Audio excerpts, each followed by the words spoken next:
Assalamu alaikum, frères et sœurs en islam. Très heureux de vous retrouver encore une fois de plus. Aujourd'hui, Inch'Allah, nous allons aborder un sujet très important parce que beaucoup de nos frères et de nos sœurs aujourd'hui se posent la question à savoir pourquoi cela m'arrive, pourquoi j'ai tel truc, c'est mes parents qui ne veulent pas me voir, c'est mes oncles du village qui me font du tort, on m'a bassé, on m'a fait ci, on m'a fait ça.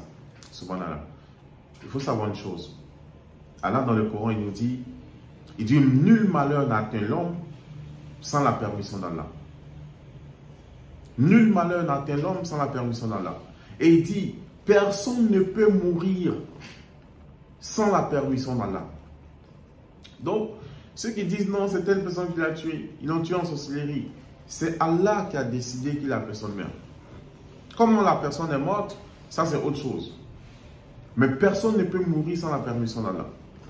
Et nul malheur ne peut atteindre l'homme sans que cela ne soit par la permission d'Allah subhanahu wa ta'ala. C'est pourquoi le musulman, il ne doit pas passer tout son temps à accuser les gens. Non, c'est lui qui m'a fait ci, c'est lui qui m'a fait ça. Si on veut rentrer dans ça, on ne va plus avoir des relations humaines. On ne va plus s'adresser la parole. Si seulement même Allah nous donnait la possibilité de voir dans les pensées des gens, il y a des gens qu'on n'allait même plus saluer. Si on voyait dans les cœurs de certaines personnes, on allait même les éviter. Mais c'est la loi de la vie. Mais peu importe ce qui vous arrive, en tant que croyant, c'est de s'en remettre à Allah subhanahu wa ta'ala. Pas de chercher les coupables. Non. Tout ce qui arrive fait partie de notre destin. C'est pourquoi dans les 6 piliers de la foi, le 6e pilier de la foi, c'est d'accepter son destin, qu'il soit en sa faveur ou non. Donc, quand quelque chose t'arrive, que c'est bon, tu dis Alhamdulillah. En même temps, quand quelque chose t'arrive aussi que c'est pas bon, tu dis Alhamdulillah. Parce que c'est ton destin. Subhanallah. Et donc, Allah il nous dit que nul ne peut mourir que par la permission d'Allah. Si, par exemple, quelqu'un meurt dans votre famille, ne dites pas non, c'est les sorciers qui l'ont tué. Non, c'est son jour qui est arrivé. C'est Allah qui a décidé que ça soit maintenant que la personne meurt. Allah, il décide ce qu'il veut. Et tout ce qui va nous arriver, il y a 2 choses. Soit c'est une épreuve d'Allah, parce que Allah il a dit dans le Coran, dans la sourate l'araignée verset 2, il dit vous pensez qu'on va vous laisser dire nous croyons sans vous éprouver. Ça veut dire que étant croyant ou étant musulman, on va être éprouvé. Allah va nous éprouver. Il va nous éprouver peut-être par la maladie, par la pauvreté, par le chômage, par le mariage, par l'enfantement, par beaucoup de choses.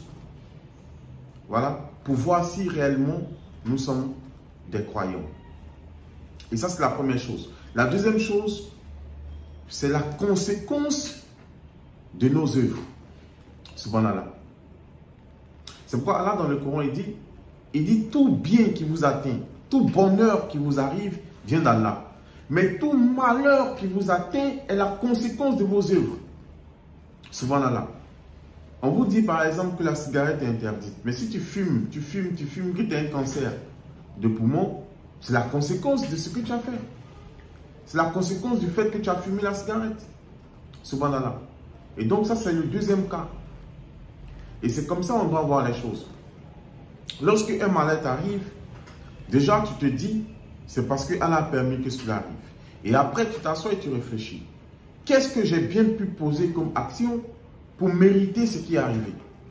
Et quand tu réfléchis, que tu vois qu'effectivement tu as fait du tort à tel, tu as fait telle mauvaise chose, tu dois te repentir, c'est un bon signe. Tu te réponds, tu reviens à Allah subhanahu wa ta'ala, tu demandes pardon. Et tu essaies de t'améliorer. Si tu vois que tu n'as rien fait de mal, alors prends ça comme une épreuve d'Allah subhanahu wa ta'ala et endure, sois patient.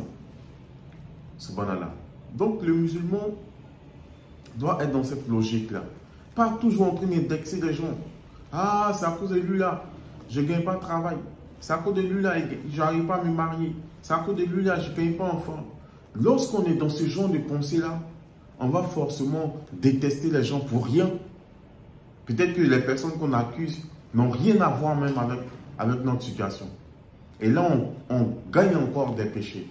Subhanallah. En accusant des gens, la fausse accusation. Ça fait partie aussi des grands péchés en islam. N'accusez personne d'être à l'origine de vos malheurs. Nul malheur n'atteint l'homme que par la permission d'Allah. Lorsque vous vivez une situation, il faut savoir une chose. C'est que la seule personne ou le seul qui peut vous sortir de cette situation, c'est Allah. C'est Allah. Allah dit dans le Coran, il dit, c'est Allah qui peut vous imposer un châtiment. Et c'est aussi Allah qui peut retirer de vous le châtiment. Il n'y a personne d'autre en dehors d'Allah. Personne. Donc, peu importe la situation que tu traverses, les épreuves, les difficultés que tu as, que ce soit la maladie, que ce soit la pauvreté, le chômage, les problèmes d'enfants, tout ça, ne va pas chez les charlatans. Place ta confiance en Allah. Demande l'aide d'Allah subhanahu wa ta'ala. Allah subhanahu wa ta'ala dit, appelez-moi et je vous répondrai. Appelez-moi et je vous répondrai. Subhanallah, ne vous fatiguez pas d'appeler Allah subhanahu wa ta'ala. Allah, il est le seul qui, lorsqu'on ne lui demande pas, il se fâche. Subhanallah. Un homme, même s'il est gentil, comment, chaque jour tu lui demandes quelque chose. Un jour, il va dire champion. Hey, tu es toujours et toi. Que oui. Mais Allah subhanahu wa ta'ala, lui, il veut qu'à chaque fois on lui demande. Et il ne veut même pas qu'on demande à quelqu'un d'autre en dehors de lui. Regardez comment Allah il est bon.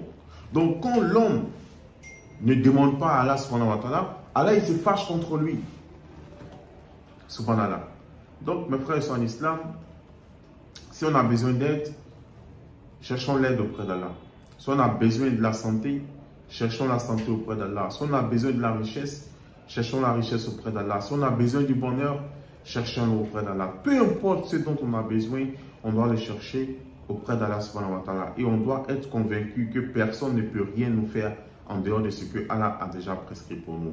Et d'ailleurs, dans le Coran, il nous dit dans la sourate en bas, verset 51, verset que j'aime bien, où Allah dit, rien ne nous atteindra en dehors de ce que Allah il a prévu pour nous. Il est notre Seigneur, il est notre protecteur, il est notre secoureur. Allah, il est le secoureur des croyants. Il dit, c'est lui, Allah, il prend la défense des croyants.